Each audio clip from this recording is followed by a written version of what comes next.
Do you use your new laptop as well, by the way? I couldn't get it set up.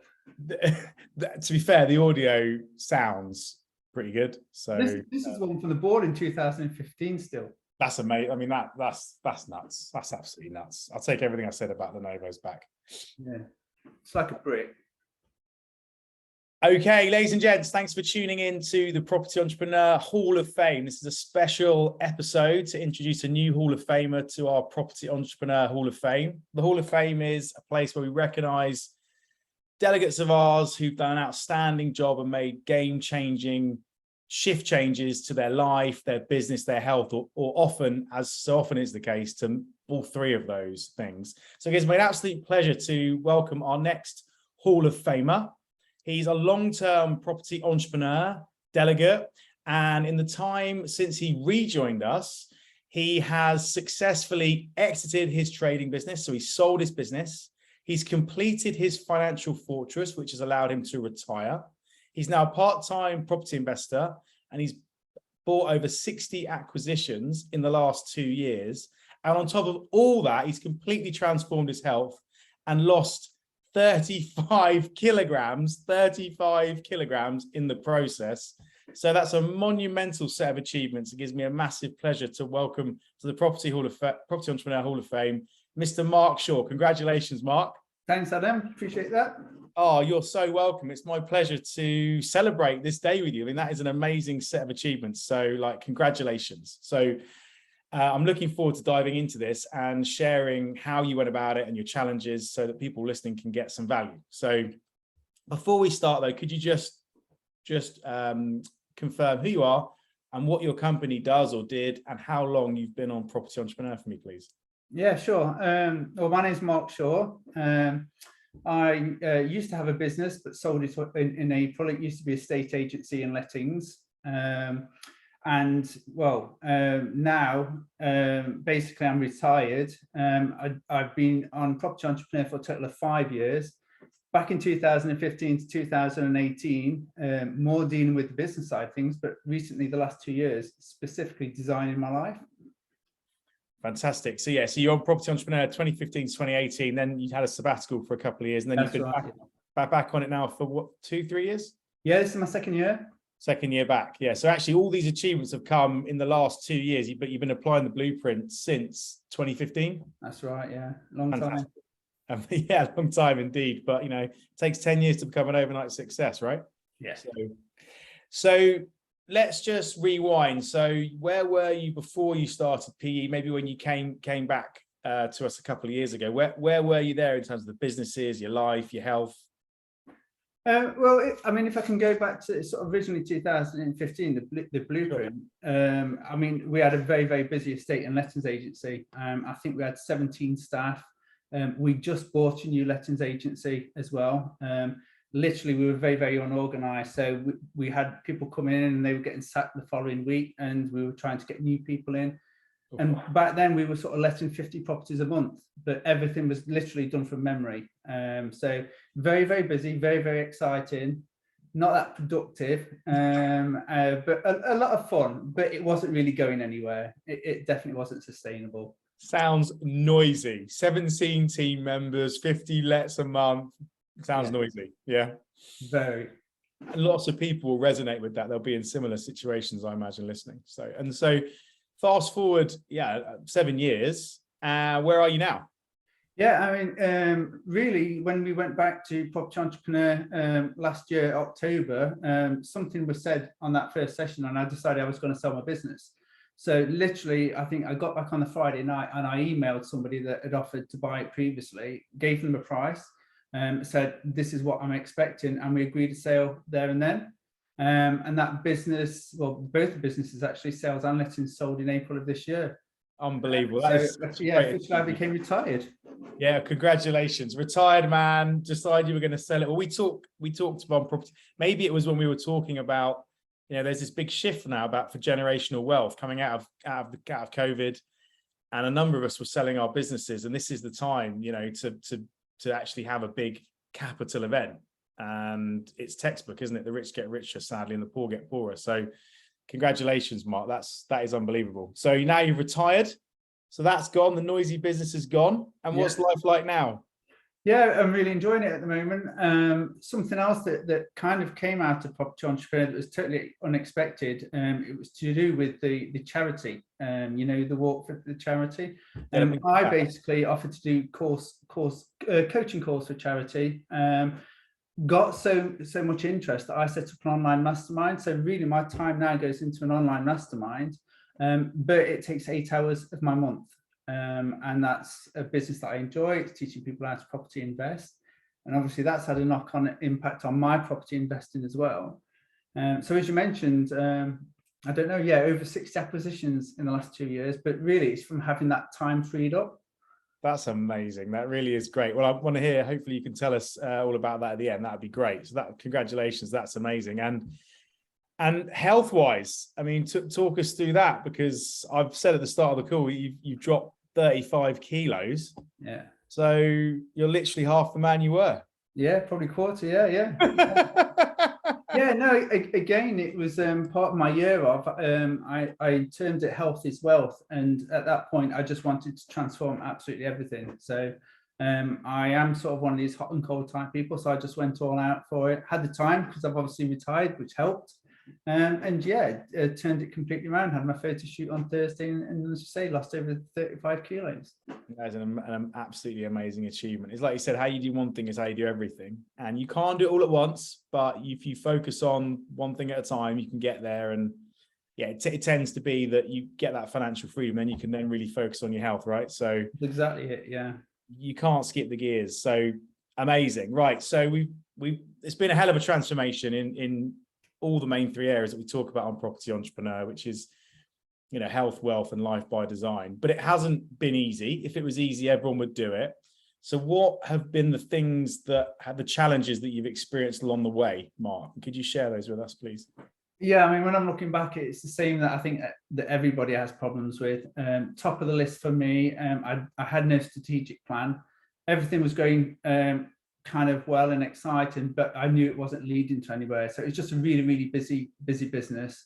And I was working full-time in it. So that was a big issue for myself.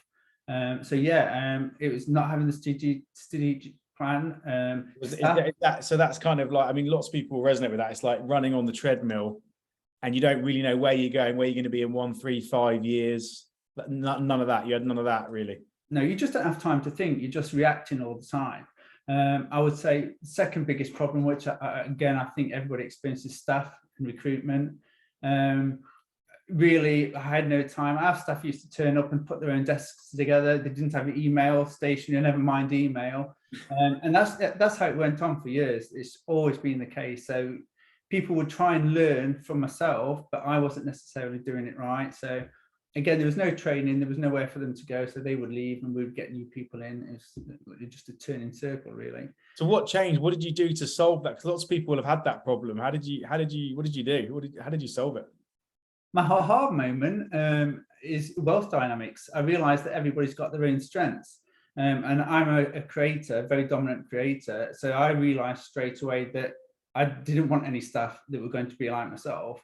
And so I actually started shifting people around in the positions, and that's the first time we put a management team together because we were using that profile.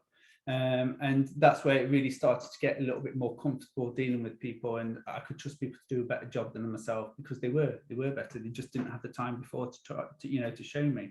So you made the investment. Well, first of all, you got strategic where you're going to hire, but you just made the investment in more team and some managers that could actually put together what your frontline team needed. You know, the team members they want to be led and they want to be managed. Is that fair? Yeah, absolutely. Because it came up in conversation that they never really listened to me because they knew by the time I'd come back downstairs with a cup of tea, I would have changed my mind. Right. So when we had people that were a little bit more stable in certain positions, everybody knew the direction they were supposed to go. And I literally had to kind of back away and start working from home a little bit more because I was just too disruptive. Sounds terrible, having to work from home back in office. I'm sure lots of entrepreneurs are like green with envy right now. So yeah, but it's textbook. I mean, it literally is textbook. If you make that decision to make the investment and let the professionals get on with the job, so they're going to do a better job than you.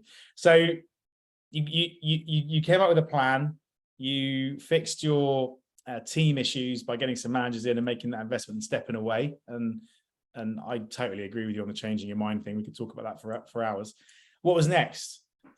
It was systems and processes, in that we didn't have any. We literally ran the business by memory, and obviously everybody else had different memories from the other members of staff. So it was a case, it was very, very reactive, and we would have to go to people and ask them what was actually happening. So we actually started to formalize it. We started putting an operations manual together. And we actually started, well, I didn't, but somebody in the office started to train people that was more suited to that than myself, because I used to get too excited, you see. Yeah, so it kind of became a little bit more stable, and we started looking at the numbers and started to work out where the time was being wasted as well, which was invaluable. I can't believe you ran the business from memory. You had no systems, and you were doing 50 lets a week, 50 lets a month, and 17. Yeah, it was. And just to give you an example, because you used to take deposits, and some people used to move in and pay you in advance. We were driving around with carrier bags with £9,000 in, and carry a bag of keys in the car, and it was just kind of bring it back to the office. It was, you look back now and it's ridiculous. It's scary.